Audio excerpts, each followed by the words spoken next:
ಜೀವನವನ್ನು ಸಾಗಿಸುವುದಕ್ಕೆ ಬಹಳ ದುಡ್ಡು ಬೇಕೆಂದೇನೂ ಇಲ್ಲ. ಆದರೆ ಇನ್ನೊಬ್ಬರನ್ನು ನೋಡಿ ನಾವು ಜೀವನವನ್ನು ಸಾಗಿಸಬೇಕು ಅಂದುಕೊಂಡರೆ ಮಾತ್ರ ನಮ್ಮ ಬಳಿಯಲ್ಲಿ ಎಷ್ಟು ಹಣವಿದ್ದರೂ ಕೂಡ ಜೀವನವನ್ನು ಸಾಗಿಸುವುದಕ್ಕೆ ಸಾಧ್ಯ ಆಗುವುದೇ ಇಲ್ಲ. ಜೀವನವು ಪ್ರತಿ ಕ್ಷಣವೂ ಕೂಡ ಮೃದುತನದಿಂದ ಇರುವುದಿಲ್ಲ.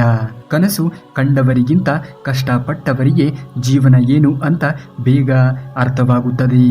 ಇನ್ನೊಬ್ಬರು ಹೇಗಿರಬೇಕು ಅಂತ ವಿಮರ್ಶಿಸುವ ಬದಲು ನಾವು ಹೇಗಿದ್ದೇವೆ ಅನ್ನುವುದನ್ನು ನಾವು ನಮ್ಮೊಳಗೆ ಅರಿತುಕೊಂಡಾಗ ಮಾತ್ರ ನಾವು ಅದನ್ನು ಸರಿಪಡಿಸಿಕೊಳ್ಳಲು ಹಾಗೂ ಇತರರಿಗೆ ಬುದ್ಧಿವಾದವನ್ನು ಹೇಳಲು ಸಾಧ್ಯವಾಗುವುದು.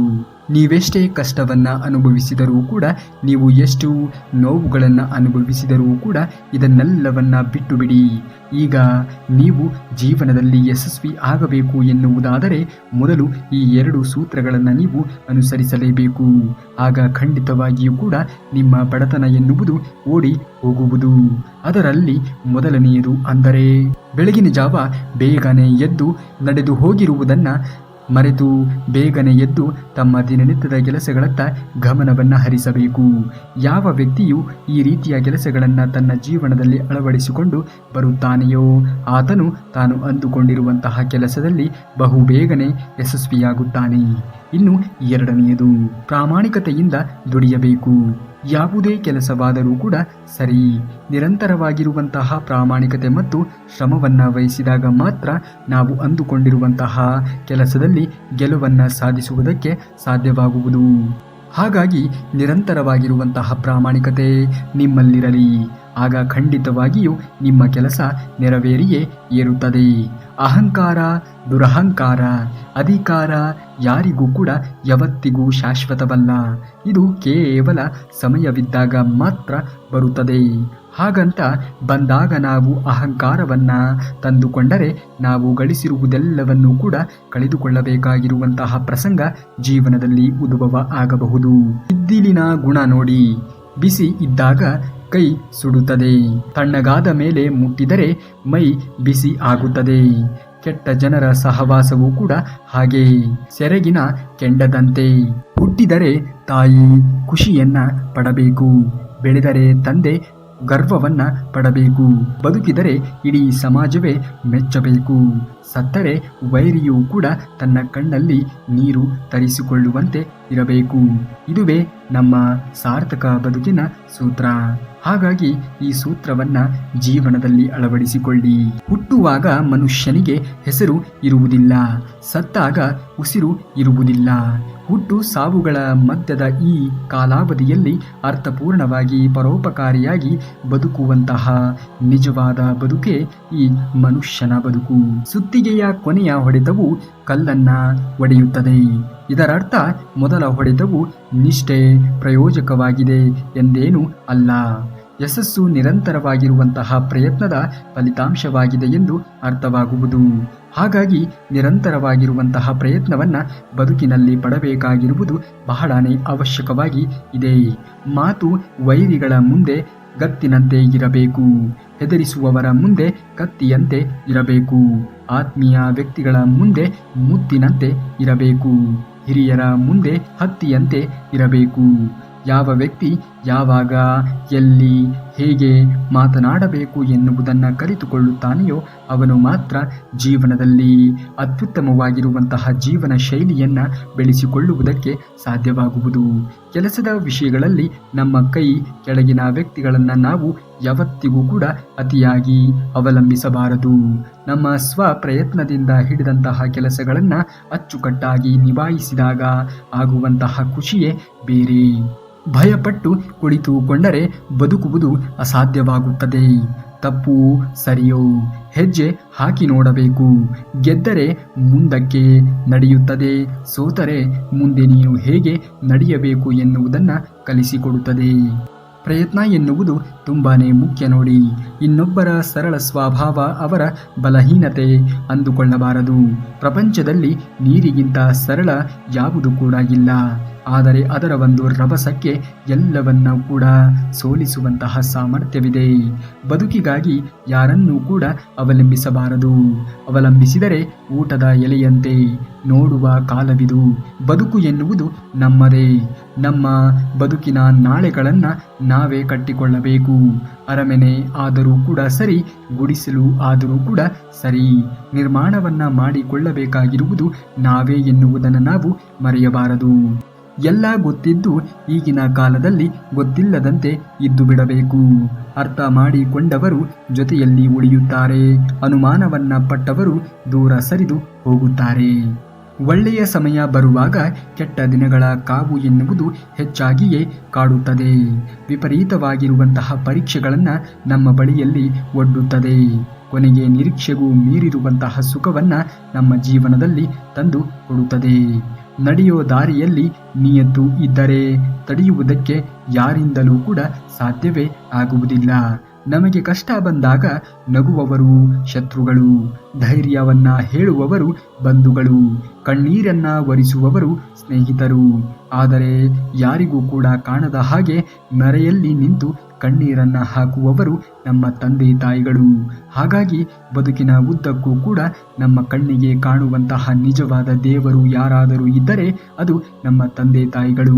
ಅವರನ್ನ ಚೆನ್ನಾಗಿ ನೋಡಿಕೊಂಡವರಿಗೆ ಬದುಕಿನಲ್ಲಿ ಅವರು ಅಂದುಕೊಂಡಂತಹ ನಿರೀಕ್ಷೆಗೂ ಕೂಡ ಮೀರಿರುವಂತಹ ಯಶಸ್ಸು ಅವರ ಬದುಕಿನಲ್ಲಿ ದೊರೆಯುವುದು. ಜೀವನದಲ್ಲಿ ಏನು ಇಲ್ಲದಾಗ ತಾಳ್ಮೆ ಬಹಳನೇ ಮುಖ್ಯವಾಗುತ್ತದೆ. ಆದರೆ ಎಲ್ಲವೂ ಸಿಕ್ಕ ಮೇಲೆ ವಿನಯ ಎನ್ನುವುದು ತುಂಬಾನೇ ಮುಖ್ಯವಾಗುತ್ತದೆ. ಇವೆರಡನ್ನ ಪಾಲಿಸಿ ಜೀವನವನ್ನ ಸಾಗಿಸಿ. ತಾಳ್ಮೆ ಹೇಗಿರಬೇಕು ಅಂದರೆ ಬೇರೆಯವರು ನಮಗೆ ಅವಮಾನವನ್ನ ಮಾಡಿ ತಪ್ಪು ಮಾಡಿದೆ ಎಂದು ಅವರೇ ಪಶ್ಚಾತ್ತಾಪವನ್ನ ಪಡುವಂತೆ ಇರಬೇಕು. ತಾಳ್ಮೆಯನ್ನ ಯಾವುದೇ ಕಾರಣಕ್ಕೂ ಕೂಡ ಕಳೆದುಕೊಳ್ಳಲು ಹೋಗಬಾರದು. ಅದೆಷ್ಟೋ ಸಮಯದಲ್ಲಿ ತಾಳ್ಮೆ ಎನ್ನುವುದು ನಮ್ಮ ಜೀವನದಲ್ಲಿ ಉದ್ಭವ ಆಗುವಂತಹ ಅದೆಷ್ಟೋ ಸಮಸ್ಯೆಗಳನ್ನ ಬಗೆಹರಿಸುತ್ತವೆ. ಮುಖದ ಭಾವವನ್ನ ನೋಡಿ ಮರುಳಾಗದಿರು. ಕೋಮಲದ ಮುಖದ ಹಿಂದೆ ಕರಾಳವಾಗಿರುವಂತಹ ಕಹಿ ಸತ್ಯ. ಮುಂದೆ ನೋಡುವಂತಹ ನೋಟವೇ ಬೇರೆ, ಒಳಗಡೆ ಅಡಗಿರುವಂತಹ ಭೇಟಿಯೇ ಬೇರೆ. ಮರುಳಾಗಿ ಮೀನಿನಂತೆ ಗಾಣಕ್ಕೆ ಸಿಲುಕದಿರು. ಇಲ್ಲಿ ಯಾರನ್ನೂ ಕೂಡ ಕಣ್ಣು ಮುಚ್ಚಿ ನಂಬುವುದಕ್ಕೆ ಹೋಗಬಾರದು. ಏಕೆಂದರೆ ಯಾರು ಯಾವಾಗ ಯಾವ ಕ್ಷಣದಲ್ಲಿ ಬದಲಾವಣೆಯನ್ನ ಹೊಂದುತ್ತಾರೆ ಎನ್ನುವುದನ್ನು ಹೇಳಲು ಸಾಧ್ಯವಿಲ್ಲ ನೋಡಿ. ಕಡಿಮೆ ತಿಳುವಳಿಕೆಯುಳ್ಳವರೇ ಜೀವನವನ್ನ ಸಂಪೂರ್ಣವಾಗಿ ಆನಂದಿಸುತ್ತಾರೆ. ಹೆಚ್ಚಾಗಿ ತಿಳುವಳಿಕೆಯನ್ನ ಹೊಂದಿದವರೇ ಗೊಂದಲಕ್ಕೆ ಒಳಗಾಗುತ್ತಾರೆ. ಕೆಲವರಿಗೆ ನಿಮ್ಮ ವಿರುದ್ಧದ ಆರೋಪಗಳನ್ನ ಮಾಡುತ್ತಲೇ ಇರುವುದೇ ಕಾಯಕವಾಗಿ ಇರುತ್ತದೆ. ನೀವು ತಲೆಕೆಡಿಸಿಕೊಂಡರೆ ಅವರು ಗೆದ್ದಂತೆಯೇ ಅರ್ಥವಾಗುವುದು. ನೀವು ನಿಮ್ಮ ಪಾಡಿಗೆ ಮುಂದುವರಿಯುತ್ತಾ ಇದ್ದರೆ ಅವರು ಹುಚ್ಚರೇ ಆಗಿಬಿಡುತ್ತಾರೆ.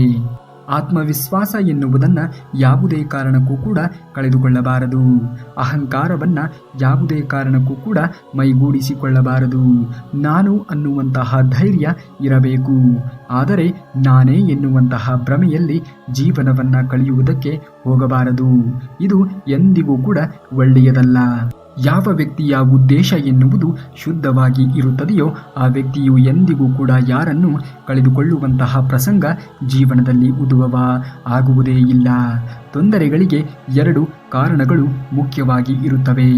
ಒಂದು ಕೆಟ್ಟವರ ಮೇಲೆ ನಂಬಿಕೆಯನ್ನಾಗಿಡುವುದು, ಇನ್ನೊಂದು ಒಳ್ಳೆಯವರ ಮೇಲೆ ಅತಿಯಾಗಿ ಸಂಶಯವನ್ನ ಪಡುವುದು. ಈ ಎರಡು ಕಾರಣಗಳೇ ನಮ್ಮ ಜೀವನದಲ್ಲಿ ತೊಂದರೆಯನ್ನ ತಂದು ಒಡ್ಡುತ್ತವೆ. ಶುದ್ಧವಾದ ಆಸೆ ನಿನ್ನನ್ನ ಮೇಲ್ನೋಟಕ್ಕೆ ಒಯ್ಯುತ್ತದೆ, ಆದರೆ ಕೆಟ್ಟ ಆಸೆಗಳು ನಿನ್ನನ್ನ ಕಡೆಗಣಿಸಿ ಪಾತಾಳಕ್ಕೆ ಕೆಳಗೆ ಬೀಳುವಂತೆ ಮಾಡುತ್ತದೆ. ನಮಗೆ ಸೇಡು ತೀರಿಸಿಕೊಳ್ಳುವಂತಹ ಅಗತ್ಯ ಇಲ್ಲವೇ ಇಲ್ಲ. ಅವನ ಮೇಲೆ ಹಾಗೂ ನಿಮ್ಮ ಕರ್ಮಗಳ ಮೇಲೆ ನಂಬಿಕೆಯನ್ನಾಗಿಡಿ ಸಾಕು. ಎಲ್ಲವೂ ಕಾಲಕ್ರಮೇಣವಾಗಿ ಜರುಗುತ್ತಾ ಸಾಗುವುದು. ಮೇಲೆ ಕುಳಿತಿರುವಂತಹ ಭಗವಂತನು ಎಲ್ಲರನ್ನ ವೀಕ್ಷಣೆ ಮಾಡುತ್ತಾ ಇರುತ್ತಾನೆ.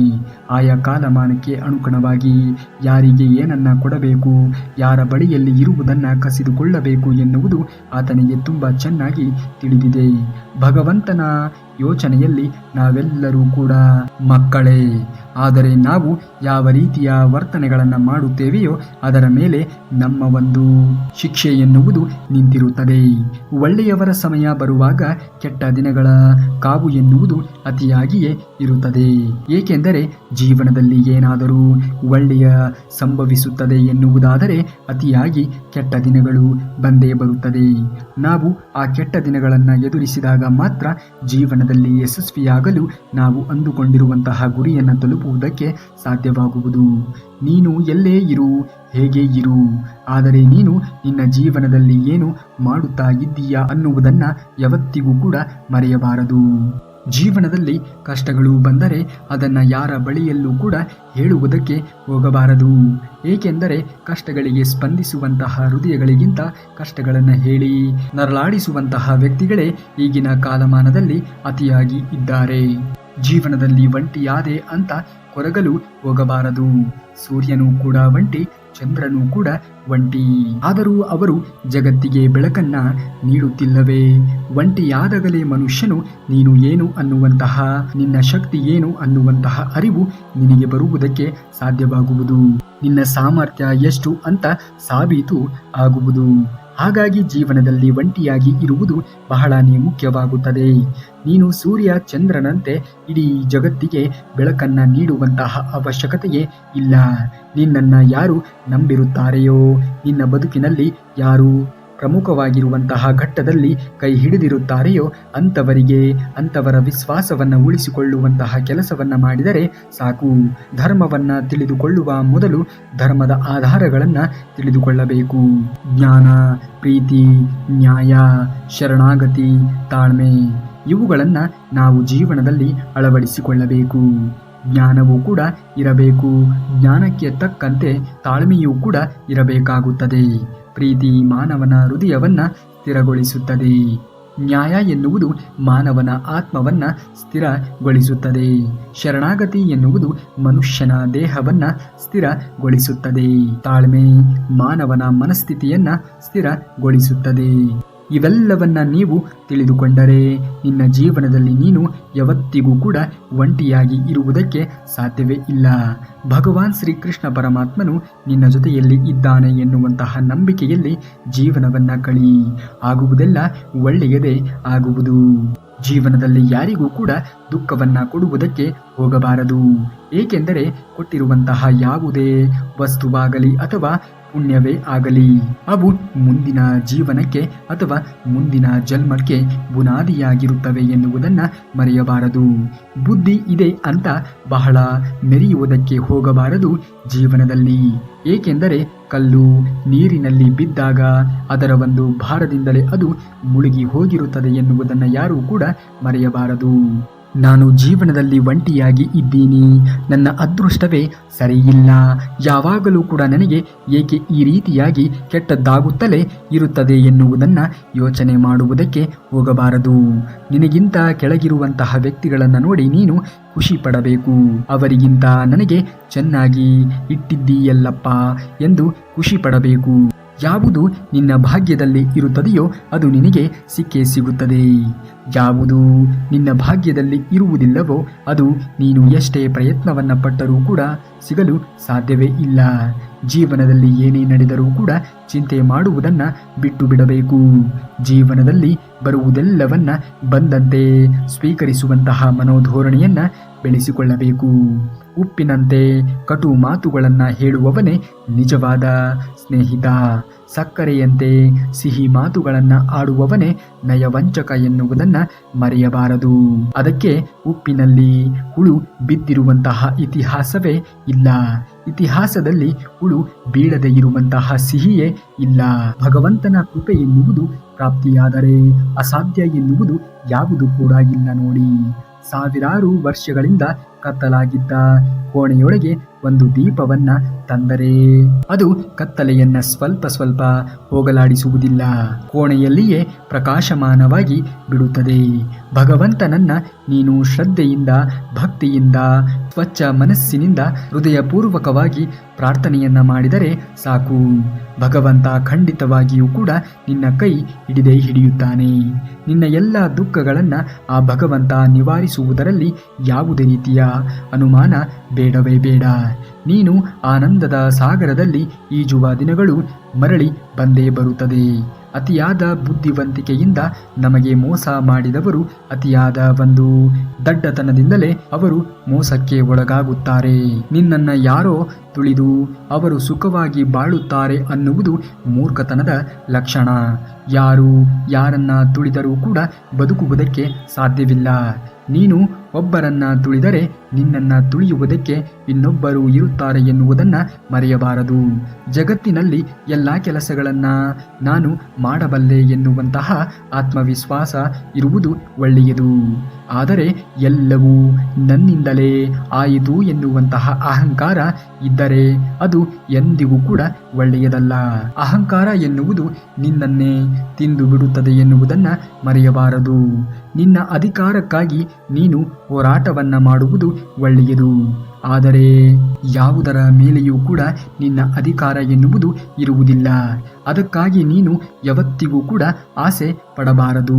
ಆಸೆ ಪಟ್ಟಷ್ಟು ನೋವು ಎನ್ನುವುದು ಜೀವನದಲ್ಲಿ ಉದ್ಭವ ಆಗುವುದು. ಮನುಷ್ಯ ಐಶ್ವರ್ಯವಂತನಾಗಿ ಇರಲು ಆರೋಗ್ಯವನ್ನ ಕಳೆದುಕೊಳ್ಳುತ್ತಾನೆ. ಮೊದಲು ಆರೋಗ್ಯವಂತನಾಗಿ ಇರುವುದನ್ನ ಕಲಿಯಬೇಕು. ಮತ್ತೆ ಮತ್ತೆ ಆರೋಗ್ಯವನ್ನ ಪುನಃ ಪಡೆದುಕೊಳ್ಳುವುದಕ್ಕೆ ಐಶ್ವರ್ಯವನ್ನ ಕಳೆದುಕೊಳ್ಳುತ್ತಾನೆ. ಈ ಹೋರಾಟದಲ್ಲಿ ಕೊನೆಗೆ ಅವನು ಎರಡೂ ಕಳೆದುಕೊಳ್ಳುತ್ತಾನೆ. ಇಷ್ಟೇ ಜೀವನದ ಸತ್ಯ. ಯಾರ ಬಳಿಯಲ್ಲಿ ಐಶ್ವರ್ಯವೆನ್ನುವುದು ಇರುತ್ತದೆಯೋ ಅವರ ಬಳಿಯಲ್ಲಿ ಆರೋಗ್ಯ ಎನ್ನುವುದು ಇರುವುದಿಲ್ಲ. ಇನ್ನು ಯಾರ ಬಳಿಯಲ್ಲಿ ಆರೋಗ್ಯ ಎನ್ನುವುದು ಇರುತ್ತದೆಯೋ ಅವರ ಬಳಿಯಲ್ಲಿ ಐಶ್ವರ್ಯ ಎನ್ನುವುದು ಇರುವುದಿಲ್ಲ. ಬದುಕಿನ ಕೊನೆಯವರೆಗೂ ಕೂಡ ನಮ್ಮನ್ನ ಕರೆದೊಯ್ಯುವುದೇ ಧೈರ್ಯ. ಧೈರ್ಯ ಎನ್ನುವುದು ತುಂಬಾನೇ ಮುಖ್ಯವಾಗುತ್ತದೆ. ಆದ್ದರಿಂದ ಬದುಕಿನಲ್ಲಿ ಎಲ್ಲವನ್ನ ಧೈರ್ಯದಿಂದ ಸ್ವೀಕರಿಸುವಂತಹ ಮನೋಧೋರಣೆಯನ್ನ ನಾವು ಬೆಳೆಸಿಕೊಳ್ಳಬೇಕು. ಅಹಂಕಾರವನ್ನ ಬಿಟ್ಟು ಎಲ್ಲವೂ ಒಳ್ಳೆಯದೇ ಹಾಗೇ ಆಗುತ್ತದೆ. ಅಹಂಕಾರ ಒಂದು ಜೀವನದಲ್ಲಿ ಆವರಿಸಿದರೆ ಎಲ್ಲವನ್ನೂ ಕೂಡ ಕಳೆದುಕೊಳ್ಳಬೇಕಾಗಿರುವಂತಹ ಪ್ರಸಂಗ ಉದ್ಭವ ಆಗಬಹುದು. ಇಲ್ಲಿ ಯಾರೂ ಕೂಡ ನಿನ್ನೊಂದಿಗೆ ಶಾಶ್ವತವಾಗಿ ಉಳಿಯುವುದಕ್ಕೆ ಸಾಧ್ಯವಿಲ್ಲ. ಈ ಜಗತ್ತಿನಲ್ಲಿ ಯಾವುದೂ ಕೂಡ ಶಾಶ್ವತವಲ್ಲ. ಅದಕ್ಕಾಗಿ ಏಕೆ ಆಗು ಹೋಗುಗಳ ಬಗ್ಗೆ ಚಿಂತಿಸುತ್ತಾ ನೀನು ಏಕೆ ತಲೆಯನ್ನ ಕೆಡಿಸಿಕೊಳ್ಳುವುದು? ಆಗುವುದೆಲ್ಲ ಒಳ್ಳೆಯದಕ್ಕೆ ಎಂದು ಪರಿಭಾವಿಸಬೇಕು. ನೀವೇನಾದರೂ ಶ್ರೀಕೃಷ್ಣ ಪರಮಾತ್ಮನ ಭಕ್ತರಾಗಿದ್ದರೆ ಈ ಕೂಡಲೇ ಈ ವಿಡಿಯೋಗೆ ಒಂದು ಲೈಕ್ ಅನ್ನು ಮಾಡಿ ಹಾಗೂ ಜೈ ಶ್ರೀಕೃಷ್ಣ ಪರಮಾತ್ಮ ಎಂದು ಕಮೆಂಟ್ ಅನ್ನು ಮಾಡಿ. ಇನ್ನು ಮುಂದಿನ ವಿಡಿಯೋದಲ್ಲಿ ಸಿಗುವವರೆಗೂ ಧನ್ಯವಾದ. ಕರುನಾಡಿಗೆ.